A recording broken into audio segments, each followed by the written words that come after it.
연이은 대형 악재 가상화폐 시장이 혼돈에 빠졌습니다. 내부 정보가 투명하게 공개가 안 된다. 후폭풍이 있긴 있을 겁니다. 어떻게 해야 됩니까? 그럼 지금이라도 뭔가 여러 가지 불안전한 요소들이 지금 다 표면 위에 드러나는. 발행량과 유통량 기준에 대해서 서로 그 기준도 없었다는 게 일단 놀랐고요. 그래도 계속 투자하십니까? 네, 그렇죠. 저는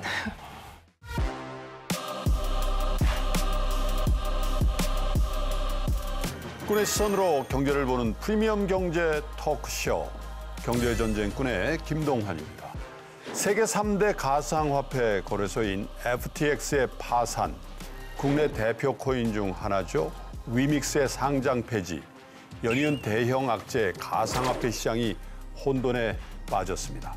관련된 가상화폐 업체들의 도미노 파산 가능성과 실물 자산 시장으로의 부정적 영향이 확산될 우려가 커지는가 하면 이번 사태가 빙산의 일각일 뿐이라는 가상화폐 시장 자체에 대한 불신도 깊어지고 있죠. FTX 파산과 위믹스 상장 폐지가 불러올 후폭풍 과연 어디까지일지, 그리고 향후 가상화폐 시장을 어떻게 봐야 좋을지 가상화폐 전문꾼들을 모시고 함께 이야기 나눠보겠습니다. 프리미엄 경제 토크쇼 경제전쟁 꾼!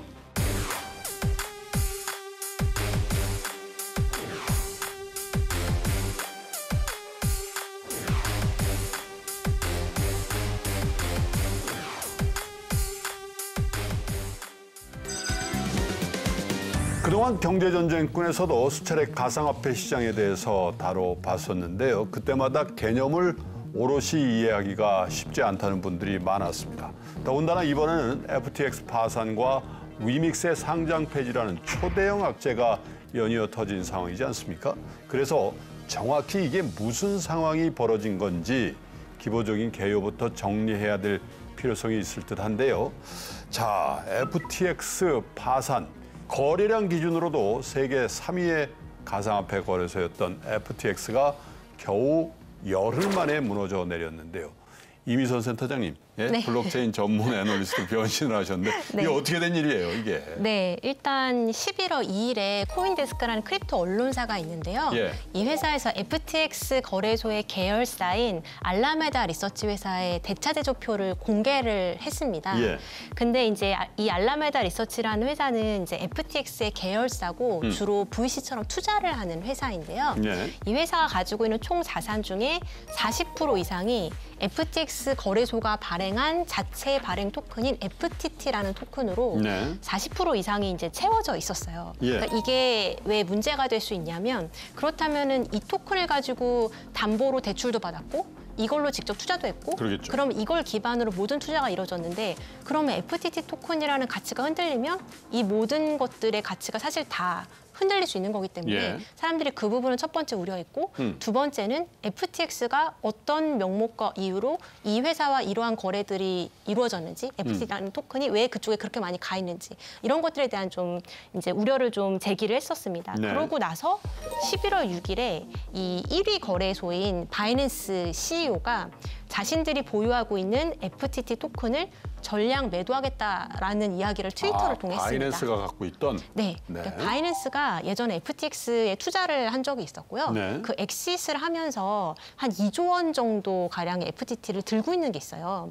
근데 이거를 갖다 이제 매도를 하겠다라고 이제 이야기를 하면서 그 이야기 나고 한 FTT 가격이 한 30% 정도 빠졌었고요. 네. 그리고 11월 8일이 됐을 때 이제 FTX에서 뱅크런 조짐들이 좀 있었습니다. 사람들이 이제 코인을 예치했던 코인들을 계속 빼나가는 거죠. 네. 그래서 거의 이제 감당할 수 없는 수준이 돼서 이제 FTX에서는 바이낸스한테 좀 유동성을 공급을 요청하는 네. 도움을 요청을 했었고요.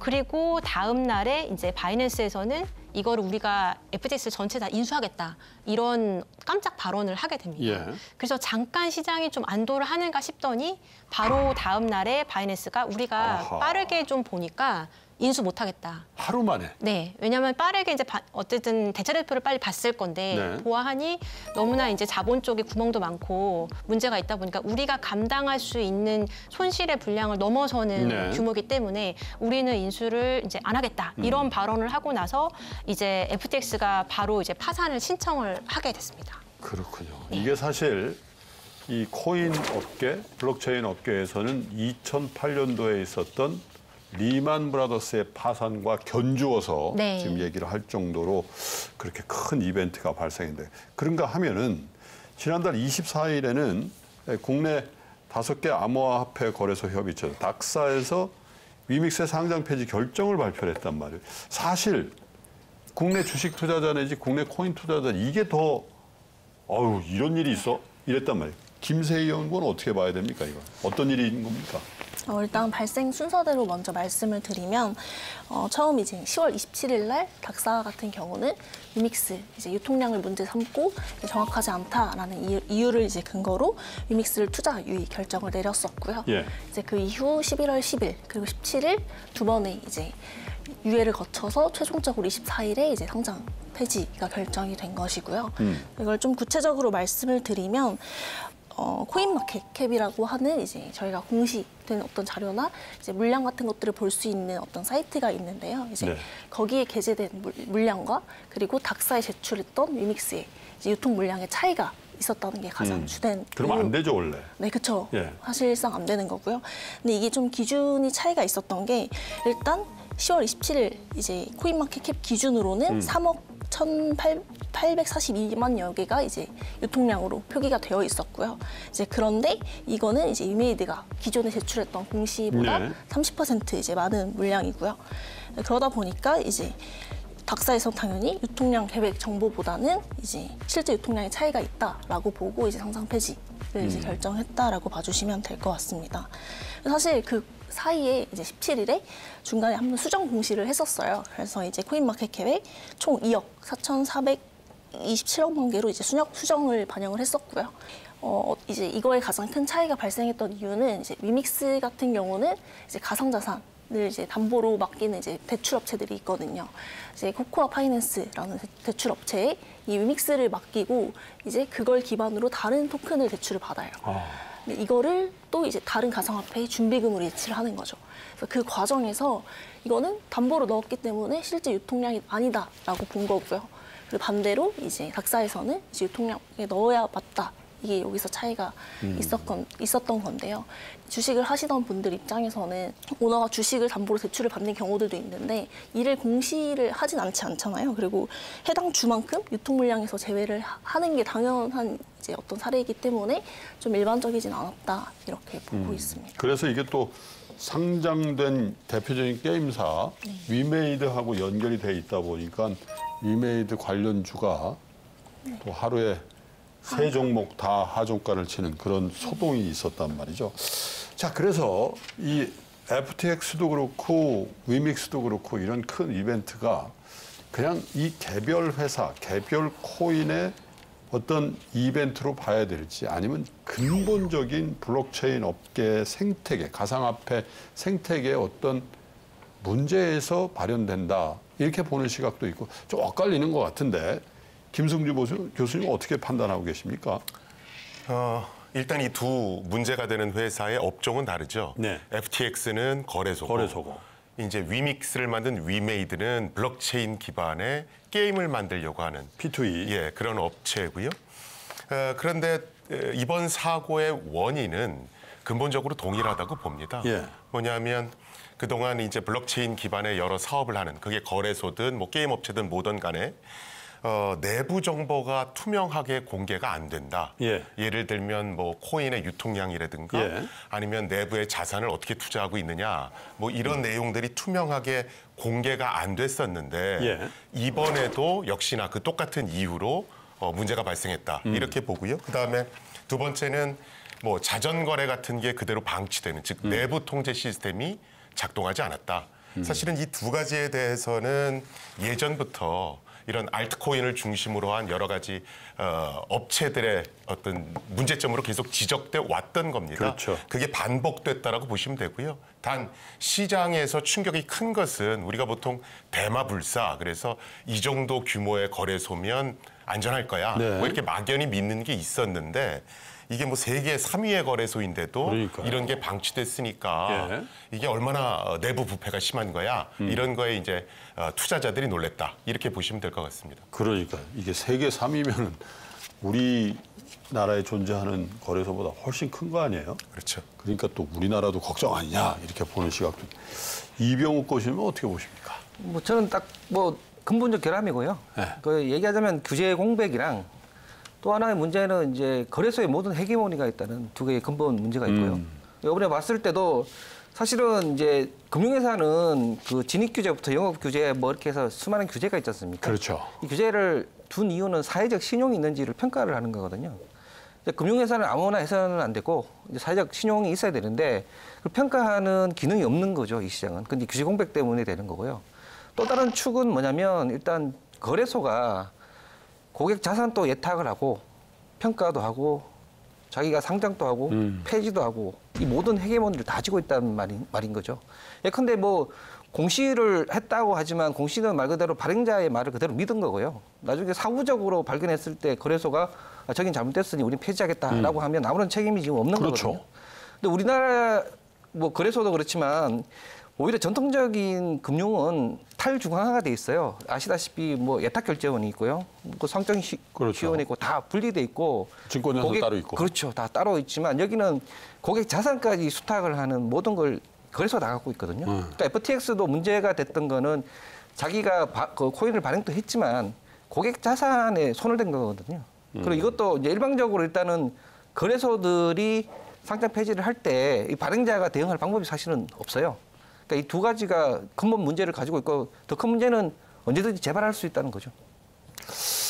자, 이 규제를 미리 했더라면, 네. 근데 이제 뭐 규제를 할 수 있는 법적 근거도 모호하고 또 어느 부처에서 해야 되는지도 사회적인 합의가 없고 또 거기에 세금 문제가 또 결부가 돼 있다 보니까 어떻게 보면 차일피일한 것 같아요. 그렇죠. 글로벌리도 마찬가지고 우리나라는 더더군다나 그렇게 돼 있는 상황인데, 이미선 센터장님은 거래소에서 네. 만든 리서치 센터장을 하신단 말이에요. 아, 네. 어떻게 보십니까? 근데 우리나라 거래소랑 해외 거래소에 되게 중요한 차이가 네. 있는데요. 해외 같은 경우에는 고객들이 맡긴 예치 자산에 대해서 원칙적으로는 그거를 자기네가 자의적으로 운용할 수 없다라는 게 디스클레이머에 나오기는 나오는데 네. 사실상 많이들 그냥 운용을 하고 있었던 것 같아요. 네. 그러니까 예를 들면 고객이 맡긴 코인을 갖다가 그냥 뭐 자회사에 그냥 빌려도 주고 그냥 지원도 해주고 이런 식으로 그냥 사용을 해버린 거거든요. 사실 그러면 안 되죠. 예탁 안 되는 자산이니까. 거죠. 네, 완전히 온전히 그대로 가지고 있었어야 되는 거고, 그러니까 국내는 지금 적어도 지금 5대 거래소들 같은 경우에는 고객이 맡긴 코인을 일단 부채로 잡혀 있고, 그러니까 갖고 있는 자산하고 비교를 해서 부채 대비 자산이 이제 100% 이상인지 이런 기본적인 어떤 감사를 하고 있거든요. 누가요? 이제 제3자의 어떤 회계를 통해서 네. 이제 회계사를 통해서 이제 분기나 반기별로 고 이제 검사하고 있고 그다음에 이제 완전히 이제 분리를 해서 운영하고 있고 원화 맡긴 거는 뭐 농협은행이든 K뱅크든 이제 연계된 은행에 그냥 이제 분리해서 이제 수탁이 되고 있고 그러니까 그런 부분이 오히려 지금 해외 쪽은 그런 부분에 대한 자체적인 어떤 검열이 없었던 것 같아요. 근데 국내는 이게 법은 없었는데 이제까지 우리가 약간 자율적으로 규제 당국에 의해서 이런 부분들이 좀 이루어지긴 했었거든요. 그래서 그런 차이가 좀 중요한 차이가 있었던 것 같습니다. 어떻게 보세요? 김세희 연구. 사실 저도 비슷한 의견인데요. 일단은 1차적으로 뭐 이런 법적 규제 자체가 없다 보니까 이런 일들이 굉장히 빈번히 있을 수밖에 없었던 사례이고요. 그래서 아무래도 국내 거래소 같은 경우는 특근법, 그러니까 한마디로 이제 매를 먼저 맞았다라고 하잖아요. 이제 그런 것들 때문에 실질적으로 업비트 같은 경우만 보더라도 저희가 이제 다트 공시에 들어가면 이제 분기 말에 이제 비트코인 물량이 몇 개가 있고 이제 이거에 대한 또 평가 손실을 다 잡고 있습니다. 그래서 상대적으로는 이제 국내는 그런 리스크가 생길 가능성은 상대적으로 적다. 그렇지만 이제 아무래도 뭐 준비금을 조금 더 투명하게 할 만한 뭐 그런 이제 제도들이 필요하다. 그래서 저는 이런 생각이 들더라고요. 이 거래소라는 그 용어가 적절한지를 모르겠어요. 왜냐하면 우리가 거래소라고 하면은 우리 여의도에 있는 네. KRX 그 증권거래소라든지 공적인 그리고 그 예탁 자산은 다 증권회사에 예탁이 돼 있고 그거를 통합 관리하는 예탁 결제원이 다 아까 이 교수님 말씀하신 다 분산해서 이렇게 역할을 했는데 이게 정말 거래소인지 아니면 유가증권 시장이라든지 이런 데서 증권회사인지 은행인지 좀 헷갈리더란 말이에요. 그래서 이 과거에 엔론 청산이죠. 유명한 문제. 존 레이가 여기 이제 구조조정 전문가로서 들어가서 이 FTX를 딱 며칠 보더니 내 이거 처음 봤다 이런 거는. 네? 자기가 구조조정하러 그렇게 많이 재무제표를 봤을 거 아닙니까? 엉망이라 이거예요. 내부 관리가 뭐 안 되고 뭐 거기 결손이 얼마나 하고 이런 것뿐만 아니라 그 안에 임원들의 모란을 해저더니 뭐 세상에 지저분한 건 여기 다 있다 이런 식의 표현을 한 걸 제가 봤는데 이렇게 되면 이병욱 교수님 구제 가능성이 거의 없다고 봐야 돼요. 어떻게 돼요? 일단 각기 멀죠. 그러니까 무엇보다도 이 파산 방법도 지금 좀 이견이 있어요. 그러니까 미국에는 이제 파산하는 방법이 몇 가지가 있고 7조를 신청하면 완전 파산인데 이번에 신청한 11조거든요. 네. 11조는 우리로 따지면 법정 관리 정도 되는 건데 11조가 있고 또 15조가 있어요. 이 회사의 문제가 뭐냐면 이 회사가 바하마에 있거든요. 바하마. 예. 그럼 바하마 정부 입장에서는 그 많은 재산을 자기한테 계속되기를 원할 거고요.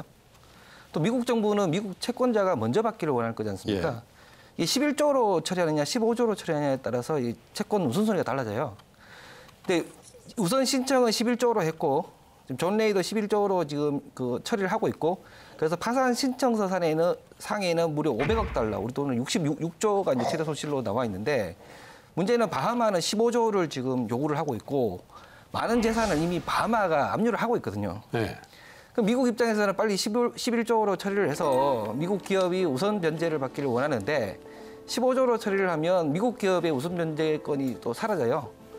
그래서 이제 이런 다툼부터 시작해서 어떤 방식이냐도 좀 다툼이 있는 데다가 예. 우리나라의 채권자를 예를 들면 대부분 개인이거든요. 기관이 그러겠죠. 없어요. 그러면 우선순위에 있어서는 완전히 밀릴 거고요. 네. 적어도 우리나라 국민이 변제받을 가능성은 저는 거의 0으로 보고요. 그다음에 지금 바하마 정부와 미국 사이에 또 어떤 그 뭘로 합의하느냐에 따라서 또 채권 순위가 달라져서 네. 그래서 지금 SEC랑 약간 바하마 정부의 좀 힘겨루기 그런 단계로 좀 보시면 될 것 같습니다. 대한민국 투자자들이 여기서 변제를 받을 가능성은 거의 없다고 보시는 거죠? 그렇죠. 우리가 얼마쯤이라고 추정은 됩니까? 그게 10,000명으로 시작했다가요. 아니 우리나라. 그러니까 그게 금액은 모르는데 네. 피해자가 10,000명으로 추정을 시작했다가 10만 명이라는 얘기 나오다가 지금 100만 명까지 얘기가 나와요. 그래서 아, 한국 피해자가요? 예. 그래서 지금 정확한 수치도 모르는 데다가 사용자 입장에 있어서도 한국이 제일 많이 했다라는 건데 뭐 개인이긴 하지만 실제 건수가 많다라고 하면 이제 누적될 가능성이 있는데요. 예. 정확한 파악은 아직 좀 안 된 걸로 되어 있습니다. 예. 이야, 그 정도예요? 이게 후폭풍이 있을 수가 있잖아요. 그냥 FTX 망하고 뭐 몇 사람 손해보고 그런 정도가 아니고 크립토 시장 전체적으로 또 금융시장 전반적으로 전염이 될 가능성이 있단 말이에요. 어떻게 보고 계세요? 아마 후폭풍이 있긴 있을 겁니다. 있을 것이고 그럼 이제 그런 후폭풍이 어디를 중심으로 좀 생길 거냐 이걸 봐야 되는데 일단은 많은 분석 회사에서 주목하는 게 자체 발행한 코인을 갖고 있는 그런 거래소가 과연 몇 개나 되느냐 네. 이런 것들을 지금 이제 분석해서 거기가 위험하다는 보고서를 거죠? 내놓고 있습니다. 왜냐하면 거래소가 자체 코인을 발행하면 본인이 선수도 하고 심판도 하기 때문에 그렇죠. 이제 어떤 모럴 해저드에 빠지기가 굉장히 쉽거든요. 네. 실제로 크립토 퀀트라고 하는 데이터 분석 회사가 있습니다. 이 회사 자료에 따르면 이제 후오비 같은 거래소의 경우에 네. 보유한 암호화폐가 한 32억 달러치 정도 되는데 예. 그 중에 40%가 자체 코인이다. 이런 이제 보고가 나왔고요. 또 홍콩계 거래소인 비트파이넥스 같은 경우에도 그 거래소가 보유한 전체 코인의 57.4%가 본인이 발행한 코인이다. 그래서 앞으로 이런 어떤 자체 발행한 코인을 좀 과도하게 갖고 있는 이런 거래소들은 아마 당국의 규제도 세질 것 같고 또 투자자들도 좀 조심해야 될 것 같습니다. 투자자들도 일단 빼고 싶겠네요. 그렇죠. 전례가 그러니까 여긴 좀 리스크가 좀 있어 보인다. 이병욱 교수님, 어떤 후폭풍? 이게 뭐 일단 서로 이제 이게 또 맞물려 있는 데가 있어요. 예를 들면 뭐 트론 같은 이제 업체 같은 경우에는 트론이 이제 처음에 만들어질 때부터 예. FTX가 좀 관여를 해서 이 트론이 발행한 또 스테이블 코인이 있습니다.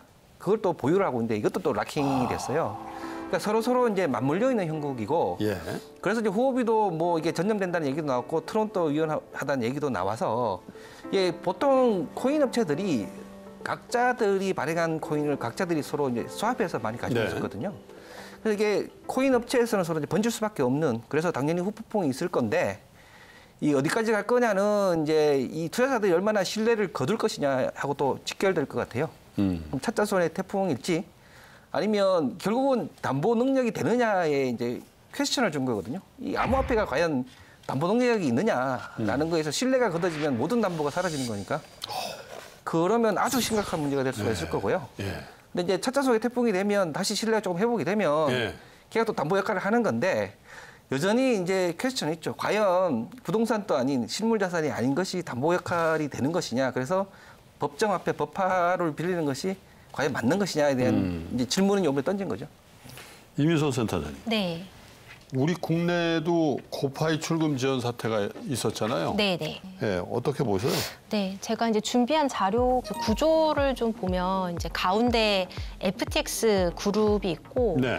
그 다음에 이제 왼쪽에 보게 되면 제네시스 글로벌 트레이딩이라는 예. 크립토 업계에서는 이제 가장 큰 VC 회사인데요. 예. 이 회사가 뭐 FTX에 이번에 한 1억 7,500만 예, 달러. 그러니까 우리도 오늘 2천억 좀 넘는 돈이죠. 네, 네, 이만큼이 이제 예치된 거를 못 찾게 됐는데, 총 자산이 한 28억 달러 정도 되니까 이 금액 자체가 그렇게 큰 건 아닌데, 이 일이 있고 나서 여기에서 운영하는 어떤 크립토 자산을 맡기면은 어떤 이자를 분배해주는 어떤 언 프로그램이란 게 있는데, 이거를 이제 인출을 중단을 시킵니다. 그러니까 실제로 요 정도 유동성만 지금 말라도 지금 안 돌아가는 문제들이 좀 그러겠죠. 생긴다는 거거든요. 고액들이 돈 달라고 해도 못 준다 이거죠? 네. 그러니까 지금 인출 중단. 어디서 뭔가가 지금 다 막혀 있는 거죠. 예. 그래서 이런 어떤 언 프로그램이라는 거를 이번에 이제 고박스에서도 그 프로그램을 이제 기반으로 해서 서비스를 이제 제공을 했던 거고요. 그래서 거기에 맡겼던 부분들은 이제 자유롭게 인출이 가능한 상품이 있고, 그다음에 만기가 되면 그때 락이 풀리면서 원금과 이자를 같이 받는 상품이 있는데,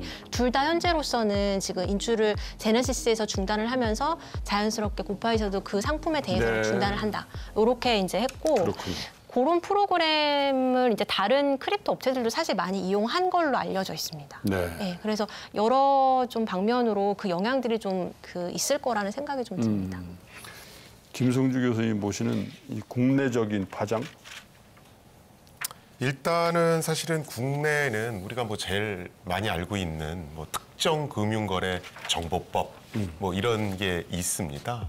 그래서 그래도 좀 큰 거래소들은 좀 이렇게 제한되지만 어떤 법의 테두리 안에서 관리 감독을 받고 있다 이렇게 얘기합니다만, 사실은 뭐 특검법을 따르지 않았을 경우에 그럼 거래소 사업을 못 하느냐, 그것도 무슨 아니긴 조치를 받아요? 하거든요. 그러니까 사실은 특검법을 따르면 예. 원화 거래를 할 수 있습니다. 예. 은행 계좌랑 연동시켜서. 예.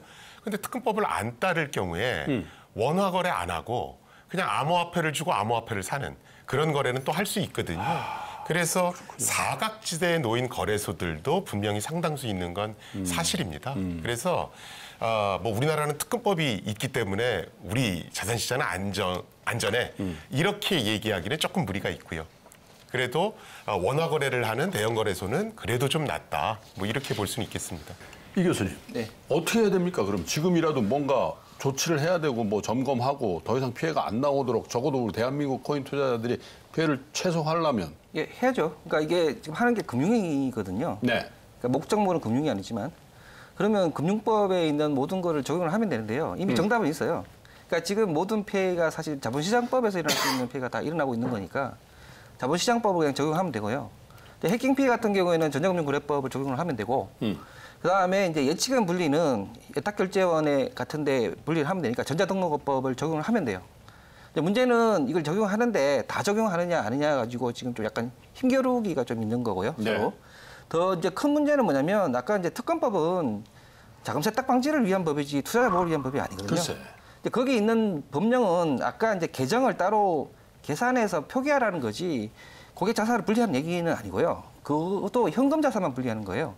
오늘 고박스 같은 경우에는 고객은 예금했다고 생각했는데 사실은 예금 중개가 된 거예요. 그러니까 고객 예금을 받은 다음에 이거 다시 제네시스에 다시 예탁을 했기 때문에 그럼 처음부터 예금 중개라고 하고 최종 예금업자가 제네시스라고 밝혔어야 되는데 그게 아니라 자기가 예금업자인 것처럼 하고 거기서 중개한 거거든요.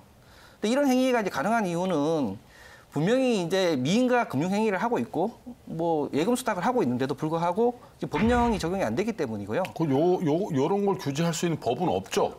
법이 아까 말씀드린 대로 대중교육 적격성부터 모든 금융업법을 그대로 적용을 하면 되거든요. 왜냐면 이 행위니까 목적물이 아니라도. 근데 이거는 금융회사가 아닌데 금융업법을 그게 왜 규제할 수 있나요? 그런가면요. 지금 특검법이요. 네. 원래는 금융거래를 이용한 자금 세탁만 방지를 했었거든요. 예. 그러니까 원래는 얘는 방지를 못해요. 그래서 네. 어떻게 했는가 하면 법의 전문에 등자를 하나 집어넣었어요. 등. 금융거래 등. 예를 들어서 이제 전자금융거래법이라든지 자본시장법은 금융투자상품만 규정할 수가 있는데 금융투자상품 등으로 등자를 하나 집어넣고요. 여기 가상자산을 집어넣으면 그대로 다 적용할 수가 있어요. 다만 이제 그렇게 되면 관할을 어떻게 하느냐는 복잡한 문제가 발생하니까 기술적으로 별도의 법을 만드는 게 더 좋다라고 생각해서 지금 별도 법을 만드는 것 같고요. 거기에 지금 자본시장법 그대로 카피하고 있는 형국이거든요. 근데 실제로 제일 좋은 방법은 아까 말씀드린 대로 등자를 하나 집어넣고요. 저기 특검법처럼 그냥 집어넣으면 돼요. 그러니까 방법은 알고 있다는 거죠. 다만 실행을 못하는 거라는 거죠. 교수님 어떻게 보세요? 등으로 해결될 수 있어요? 그게 사실은 지금 모든 거래소, 네. 모든 곳에서 얘기하는 것이 뭐 우리 위믹스 같은 경우도 마찬가지입니다. 구체적으로 그건 뭘 해야 될지를 알려달라. 이 얘기를 사실은 계속해서 하고 있거든요. 예. 그래서 사실은 위메이드 같은 경우도 예. 우리가 계속 구체적으로 그럼 뭘 신고해야 될지 알려달라고 그러는데 구체적으로 무슨 템플릿을 줘본 적이 아무것도 없지 않느냐. 그러고서는 알아서 하라고 자꾸 아니, 하면 만약에 하려면 어디서 템플릿을 줘야 돼요? 당국 중에서도. 사실은 그 부분에 있어서 예. 조금 좀 복잡한 문제가 발생을 합니다. 뭐 그러냐면 우리는 과기정통부도 관여돼 있고 네. 금융위, 금감원 다 관여돼 있거든요. 옛날엔 법무부에서 했었잖아요. 또 그렇죠. 한때는. 법무부도 관여돼 있죠. 법무부 장관님이 나오셔가지고 그렇죠. 이거 그런 적도 있었고. 그래서 관련 주체가 일단 너무 많습니다. 네. 뭐 얘기야 무슨 블록체인 활성화 진흥은 뭐 과기정통부가 하고 뭐 규제는 뭐 금융위, 금감원이 뭐 한다 뭐 이렇게 얘기는 합니다만 좋은 거는 거기서 하고. 그렇죠. 뭐 그게 뭐 잘 그게 돌아갈 되나? 수가 없거든요. 그래서 도대체 가상자산 자체를 어디가 컨트롤 타워 삼아서 네. 누가 도대체 이걸 저는 이게 그림을 너무 뜨거운 그릴 텐데. 감자니까 뭔 일 터지면 이거 내 거 아니라고. 그렇죠. 그러고요. 그게 사실은 제일 큰 문제입니다. 자, 위믹스 상장 폐지 사태로 좀 들어가 볼 텐데 김세희 연구원. 네. 이게 투자자들이 이 위믹스로도 피해를 봤지만 주식으로도 굉장히 피해 많이 봤죠. 네. 정리 좀 해볼까요? 일단은 이제 그 피해 같은 경우는 크게 세 가지로 이제 나눠서 말씀을 드릴 수 있을 것 같아요. 네. 첫 번째 같은 경우는 이제 말씀해주신 대로 코인 투자자 그리고 주식 투자자들의 이제 개인들의 투자 이제 피해를 본 사람들이 이제 해당할 것 같고요. 특히나 이제 위믹스나 위메이드 같은 경우는 상장 폐지 직전 이틀 전 그리고 그 직전 날까지만 하더라도 이제 어느 정도 오르고 있었거든요. 이제 아무래도 시장에서는 상폐가 되지 않는다라는 게 컨센이기도 했고요. 실제로 이제 장영국 대표가 이제 지스타라는 이제 행사에서도 굉장히 이제 그럴 일 없다라고 이제 못을 박았기 때문에 이제 그런 이제 뭔가 작용들이 이제 시장에 반영이 되면서 이제 그걸 믿고 이제 투자했던 분들이 피해가 굉장히 크다. 실질적으로는 이제 2,000원 하던 이제 유믹스 가격이 600원으로 바로 떨어졌고요. 현재도 아마 500원대에서 거래가 되고 있는 걸로 알고 거래는 있습니다. 되네요 또. 청산할 때 반대 매매하듯이 7일간 정도 여유를 준 거죠. 자, 이것도 위믹스 거래량의 90%가 국내잖아요, 이게. 그리고 우리 국내 게임사 위메이드가 발행한 거고. 국내 투자자들 기준으로는 이게 더 피해가 많은 거죠, 현재. 그렇게 볼 수 있죠. 예. 워낙 또 뭐 주식과도 연계돼 있으니까. 예. 그런데 아까 처음 말씀드렸듯이 근본 원인은 뭐 같습니다. 뭐냐면 내부 정보를 제대로 투명하게 공개 안 했다. 네. 뭐 이거죠. 제일 핵심적인 건 유통량을 속였다는 겁니다. 예. 그래서 위메이드 측은 원래 2022년 10월 말까지 위믹스 예상 유통량이 2억 4,597만 개 정도 될 거다. 네. 뭐 이렇게 얘기를 했었는데 네. 실제로 따져보니까 실제 공시했던 것보다 29.5% 정도 더 많은 양이 유통됐다. 그래서 이거는 정보를 투명하게 공시 안 한 거다. 그래서 상장 폐지가 된 거거든요. 네. 그런데 사실은 위메이드 측도 주장하고 있는 것이 우리는 이걸 거래소나 이런 데 푼 게 아니라 예. 담보물을 맡긴 거다. 예. 그래서 담보로 푼 것까지 유통량에 넣으면 이거는 좀 불합리하다 또 이런 얘기들을 하고 있습니다. 그러면서 사실은 조금 어떤 논란이 되고 있는 것이 위메이드 쪽에서는 아니 우리가 그러면 어떤 내용을 공시해야 되느냐 또 유통량이라는 게 도대체 뭘 의미하느냐 이런 것들을 계속 물었지만 거래소에서는 구체적으로 답을 안 해주지 않았냐. 그런 상태에서 우린 뭐 할 만큼 다 했는데 왜 우리만 또 이렇게 상장 폐지시키느냐. 이래서 지금 계속 어떤 논쟁이 벌어지고 있는 상태입니다. 이병욱 교수님 어떻게 보세요? 저는 하나 놀란 게 발행량과 유통량 기준에 대해서 서로 그 기준도 없었다는 게 일단 놀랐고요. 저도 그렇긴 합니다. 예, 그리고 뭐 서로 지금 이제 어쨌든 중개소의 헤게모니 때문에 네. 위메이드의 대항력은 좀 적을 것 같은데 그것보다는 사실은 이게 좀 더 큰 문제가 있어요. 네. 이게 P2E 자체가 지금 현행법 위반 소지가 좀 있거든요. 네. 우리나라에는 게임산업진흥법이라는 게 있고요. 네. 그 과기정통부가 이제 들어온 이유가 이제 그것 때문인데 예전에 우리 바다 이야기 때문에 생긴 법이고요. 그러니까 게임 머니 같은 거를 그냥 허용해 주되 네. 그걸 환전하는 순간 도박이 되거든요. 그 환전을 못하게 막아놨어요. 근데 지금 위메이드의 위믹스 같은 경우에는 게임 아이템이 몇 번 변환을 하면 코인으로 바뀌고 이게 환전이 되거든요. 그렇죠. P2E 자체는 명백하게 제가 보기에는 현행법 위반이에요. 이 게임 회사들 중에서도 P2E가 이 게임 산업을 이제 진흥한다는 측면도 있지만 반대 측면도 많은 게요. 게임은 어쨌든 게임을 재밌게 만드는 게 본연이잖아요. 근데 이제 대부분이 게임보다는 P2E를 하는 목적이 좀 의심받는 이유가 게임 본연보다는 다른 데 수익을 올리는 거 아니냐라는 그렇죠. 부분 때문에 네.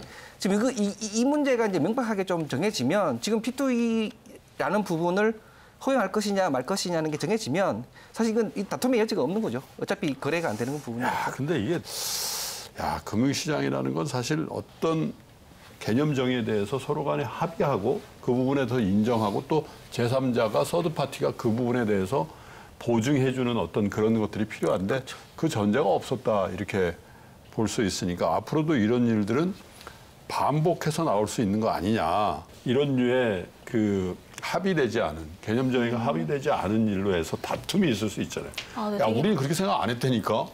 근데 왜 이제 와서 그러지? 거래소와 뭐 얘는 발행 주체도 그렇고 투자자들도 그렇고 이게 다 합의되지 않은 어떤 부분에 대해서 계속 문제 제기가 있으면 이런 류의 이벤트 나는 할 거 다 한 것 같은데 이런 상황이 벌어진 거잖아요. 네, 저 굉장히 많을 거라고 생각하는 이유 중에 일단 첫 번째로는 디파이 같은 경우가 굉장히 많이 들어와 있어요. 특히 대부분의 지금 토큰 발행을 하고 있는 게임사 같은 경우도 다 디파이에 담보대출 하는 게 일반적이거든요. 왜냐하면 그렇게 해야지 계속 레버리지를 일으킬 수 있고 그러니까. 또 투자를 할 수 있기 때문에 이게 일반적이기 때문에 아마 이번 사례를 통해서 조금 이런 유통량이라든지 뭐 담보는 어떻게 보는 게 맞는지 뭐 이런 게 좀 정해지지 않을까. 어떻게 해야 됩니까? 그러면 이병욱 교수님께 여쭤보죠. 이게 투자자들의 보호라는 거는 사실은 최종적으로 우리가 담보되어야 되는 거라죠. 근데 이게 어디서 해야 되냐, 뭐 또 업자들 간의 이해관계 조정은 그 다음 문제고 엄청나게 많은 사람들이 코인을 하고 있는 게 현실이잖아요. 네네네. 그래가지고 이걸 방치해두면 정말 어떤 이벤트 발생해가지고 특히 젊은 분들 20, 30대 뭐 20, 30대만 하는 건 아닙니다만 확률적으로 그쪽이 많은데 이분들이 안 그래도 자본 축적이 안 돼가지고 연끌 비토해가지고 집도 빠지고 뭐 이런 상황인데 여기에다 설상가상으로 이렇게 해버리면 진짜 희망을 잃어버릴 수도 있으니까 우리가 뭔가 빨리 하긴 해야 될 것 같은데 그렇죠. 어디서부터 해야 됩니까? 아니 뭐 이때 국회에서 발의된 법만 14개예요. 그러니까 안 하고 있는 건 아니고요. 네. 금융위가 주축이 돼서 뭐 디지털 자산 기본법이라는 걸 지금 만들고 있고요. 예. 지금 가장 많이 준용하고 있는 건 이제 유럽의 미카라고 유럽 연합 전체가 이제 통용하는 미카법이 있거든요. 그러니까 그 법이랑 자본시장법을 가지고 지금 만들고 있는데 네. 제가 이제 말씀드리고 싶은 거는 이제 충분하느냐라는 거고요. 네. 그 대표적인 게 대주주 적격성을 볼 거냐는 거거든요. 예. 사실 작년에 특검법 발효될 때 반드시 대주주 적격성을 봐야 된다는 말이 많았어요. 왜냐하면 금융행위를 똑같이 하잖아요. 근데 이게 마지막에 빠졌거든요.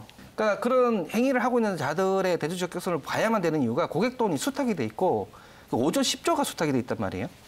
그런데 이제 대주주 적격성이 아까 말씀드린 대로 사회적 신용을 보는 건데 그게 빠져 있는 것부터가 이제 어떻게 보면 이제 로비로 볼 수도 있는 거고요.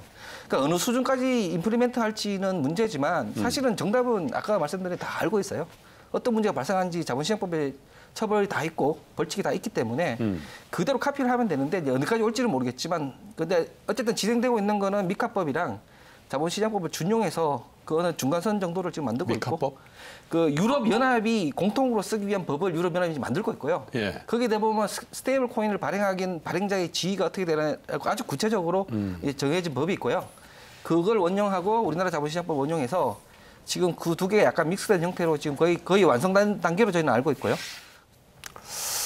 자, 그런 이제 이벤트에 대한 얘기들을 이제 하다 보니까 야, 이러다 보면 이게 우리나라의 블록체인 또 이런 여러 가지 이 생태계, 가상화폐 시장의 생태계 자체에 대한 신뢰 문제가 생기고 야, 이게 다시 옛날같이 활성화될까? 이런 걱정들도 있는데 이민선 센터장께서 어떻게 보세요? 이렇게 침체돼 있는 거지만 사실 이게 우리나라만 거래하는 것도 아니고 네. 글로벌 시장이 있는 거니까 네. 또 가격은 뭐 김치 프리미엄이 있든 디스카운트가 있든 연동이 돼 있잖아요. 네, 네. 그래서 어떻게 시장을 보고 계시는지요? 저는 일단 가상자산 시장 자체가 탄생한 지가 지금 비트코인 기준으로 하면 13년, 14년 이 정도밖에 안 됐기 때문에 완전히 극초기 단계라고 생각이 되고 그러다 보니까 적용할 법도 없고 뭐 규제 체계도 전혀 없는 상태에서 여러 가지 불완전한 요소들이 지금 다 표면 위에 드러나는 그 구간이라는 생각이 들고요. 그래서 이 기간들이 지나고 나면 그러니까 아까 말씀하신 것처럼 내년 초에 어떤 필요한 규제들이 들어오게 되고 그 틀 안에 맞추지 못하는 데들은 아마 시장에서 좀 자연스럽게 퇴출이 되거나 네. 이런 식으로 좀 자격을 갖춘 플레이어들 위주로 시장이 형성이 될 거란 생각이 좀 들고 그래서 그런 것들이 사실 좀 마련이 돼야 기관 투자자들도 들어올 수가 있는 거고 개인들도 좀 적극적으로 안전하게 사실 투자할 수 있는 기반이 인프라가 마련이 될 것 같아요. 그래서 그런 게 일단 마련이 된 다음에 전반적으로 시장이 확장되는 네. 단계로 넘어갈 것 같고 그러다 보면은 아마 시간은 또 이제 뭐 매크로랑 엮여서 생각해 보면 일단 미국에서 기준금리 인상이 좀 일단은 멈춰야 될 것 같고요. 멈춘 다음에는 아마도 어느 정도의 기간을 갖다가는 약간의 다시 소폭의 피벗. 인하로 가는 네, 이렇게 이제 갖게 될 것 같은데 그 시기가 내년 뭐 하반기 정도 되지 않을까 그렇게 예상을 하거든요. 그래서 그때 이렇게 이제 기준금리도 다시 인하 사이클로 가는 분위기가 형성이 되면 아마 가상자산 주식하고 거의 비슷하게 회복되는 구간으로 들어갈 것 같다라고 보고 있습니다. 하긴 이게 어떻게 보면 가상자산 시장의 팽창이라는 것도 뭐 기술의 진보도 있긴 있습니다만은 글로벌 유동성의 급격한 팽창과 저금리 구조가 만들어낸 산물이라고 보는데 그게 확 뜨니까 바로 이런 이벤트들이 이렇게 줄이어서 나오는 거예요. 그죠? 김승주 교수님. 어떻게 보세요? 물론 지금 앞을 논한다는 것 자체가 굉장히 지금 어려운 상황이긴 한데 그래도 이제 오래 보셨으니까. 그러니까 저는 사실은 뭐 제가 뭐 경제 경영하는 사람은 아니고 그냥 이제 공대 교수니까 이 외국의 코인 시장과 우리나라는 좀 차이가 있는 것 같아요. 그러니까 외국은 어떤 코인을 딱 들었을 때 아, 여기는 이런 대표적인 기술을 쓰고 있지 이런 게 딱 생각이 납니다. 네. 예를 들어 뭐 어떤 코인 그러면 아, 여기는 세계 최고 우수학회에서 발표된 어떤 걸 쓰고 있어. 뭐 이런 것들이 이렇게 매핑이 되거든요. 근데 우리나라에서 나온 코인들의 경우에는 이게 도대체 마일리지 포인트인지 뭐 기술을 기반으로 한 건지가 그냥 구분이 안 됩니다. 네, 그냥 쿠폰인지. 그렇죠. 그냥 비즈니스 모델로만 갖고 어떤 걸 하려고 그러거든요.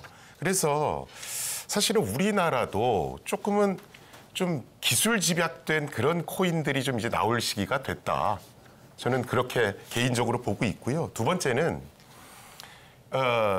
암호화폐 시장 중에 굉장히 유명했던 사건이 아이오타라고 하는 코인이 있습니다. 그런데 이 코인이 좀 설계를 잘못했어요. 그랬더니 MIT 미디어 랩에서 학장 명의로 이 코인의 문제는 뭐다. 이걸 조목조목 논문으로 써서 외부에 발표하고 MIT 미디어 랩 홈페이지에 올라가면 그 정보가 공개돼 있습니다. 이러면서 이제 시장에 좋은 정보들이 막 들어가는 거거든요. 근데 우리나라 코인 시장을 보면 비판되는 문화는 조금 없는 것 같아요, 국내는. 그래서 이번 기회에 좀 이런 것들이 좀 잘 셋업이 돼서 법제도 정비되는 거랑 좀 맞물려서 같이 돌아갔으면 좋겠다. 또 그렇게 가야 된다, 이렇게 생각합니다. 자, 이게 가상화폐에 굉장히 심각한 두 가지 이벤트가 글로벌 시장에서 또 우리 한국 시장에서 연이어 터졌고 사실은 뭐 몇 달밖에 안 됐죠. 테라루나 사태도 사실 우리 한국이 또 관련이 있다 보니까 야, 이거 정말 투자해야 되냐 이런 이제 근본적인 문제 제기를 하고 있는 분들이 이제 많이 생겼는데, 자, 마지막으로 가상자산 투자자들에게 조언, 그리고 가상자산 관련 산업 종사들에게 스스로 좀 돌아보자라는 어떤 자성의 훈계랄까요? 그런 당부랄까요? 그런 얘기들을 이병욱 교수님. 저는 이게 그 메타버스니 블록체인이니 실증 안 되는 기술에 기반된 약간 버블로 보고 있는데요. 우리가 시장을 분리해 볼 필요가 있어요. 아까 이제 코인이 기술이라고 말씀하신 부분이 있고 이제 기술인 코인을 말씀을 하셨는데, 지금 우리가 말하는 가상자산 시장은 코인 시장이 아니라 코인을 거래하고 있는 중개소가 만든 중개소 거래 시장이에요. 이 두 시장 완전히 다르고요. 우리가 자본시장법으로 규율해야 되는 거는 코인이 아니라 거래. 가만히 있는 코인을 갖고 와서 거래하는 시장이거든요. 네. 자, 그렇게 놓고 봤을 때 그럼 이 코인 시장을 거래하는 시장은 기술 시장이어야 하는 거거든요. 그러니까 예를 들면 지금 여기 있는 거는 다 규제 차익으로 이익을 보고 있는 사람들이지, 예를 들어서 은행도 똑같이 중개를 하면 똑같이 돈을 벌 수가 있는데 은행은 못하게 하는데 여기 중개소들은 그걸 하고 있단 말이에요. 그러니까 규제 차익으로 지금 돈을 벌고 있는 거고, 그러니까 우리가 말하는 큰 가상자산 시장은 그 코인 이 기술이나 아닌을 떠나서 그게 아니라 거래하는 시장이고요. 그래서 전 세계가 규제의 핵심으로 쓰고 있는 용어가 기술 중립입니다. 근데 기술을 뭘 썼든지가 중요한 게 아니라 실제로 투자자들한테 어떤 행위로 다가가느냐 가지고 규율을 하자는 거거든요. 근데 지금 우리가 논하는 그 관점이고요. 기술은 기술 시장에서 거래를 하면 돼요. 그러니까 처음에 비트코인이 나왔던 거는 전송에 대한 기술이지 비트코인을 사고 팔고 하기 위해서 나온 기술은 아니거든요. 그러면 코인을 열심히 뭐 연구를 하고 그걸로 뭔가 소득을 얻으려면 그런 전송 기술을 더 뭐 연구를 해서 기술 시장에서 이제 이익을 보면 되고요. 여기 거래하고 있는 거래 시장은 우리 완전히 다르게 봐야 되는 거고요. 완전히 단절돼서 우리가 이제 규율될 필요가 있다. 그래서 많은 분들한테 말씀드리고 싶은 부분은 주식 시장하고 코인 시장을 절대 혼동하시면 안 된다는 거고요. 아까 기술이 높으면 값이 올라간다. 저는 절대 동의 안 하는 게 지금 10위권의 도지코인을 보시면요. 도지코인은 기술이 없지만 10위권 계속 유지하고 있고요. 바이낸스 코인이 한 5위권인데 여기도 그냥 공장형으로 찍어낸 코인이거든요. 그러니까 실제로 가치로 형성되는 거는 중개소의 헤게모니가 만드는 거지 절대로 기술이 만드는 시장이 아니기 때문에 두 시장을 분리해서 보셔야 되고, 그렇기 때문에 공부를 아무리 하시더라도 예측할 수가 없다는 게 이 시장이고 그게 주식시장과 차이다. 그러니까 좀 조심하셔야 된다. 이 말씀 좀 드리고 싶네요. 오늘 네 분이 공통적으로 말씀하신 거는 뭔가 법적 규제와 제도화가 진행되지 않으면 매우 불안정한 거래 생태계를 갖고 있다는 데는 대부분 동의하신 것 같고요. 그래서 당국에서는 빨리, 그리고 사실 뭐 당국만 얘기할 수가 없는 게 국회에서 또 이걸 빨리 의원들께서 이걸 해 주셔야 되는 부분도 있고, 아까 언론의 책임도 말씀하셨고 또 애널리스트들 또 공부하시는 학자분들의 책임들도 있겠죠. 그리고 컨텐츠를 하는 분들의 뜻도 여기에 반영을 해 가야 될 것 같습니다. 자, 예상치 못한 악재가 연이어 발생하는 바람에 가상화폐 투자자들이 큰 피해를 입고 있습니다. 애당초 이런 악재가 발생하지 않도록 했다면 최상이었겠죠. 하지만 이미 발생한 일인 만큼 더 큰 피해로 확대되지 않도록 지금이라도 가상화폐 이 생태계를 꼼꼼히 되돌아보고 가능한 한도 내에서 최선의 대책이 마련되기를 바라보겠습니다. 오늘도 함께해 주신 네 분의 꾼 여러분께 귀한 말씀 감사드리고요. 저희는 다음 주 금요일 5시에 다시 돌아오겠습니다. 지금까지 시청해 주신 여러분 고맙습니다.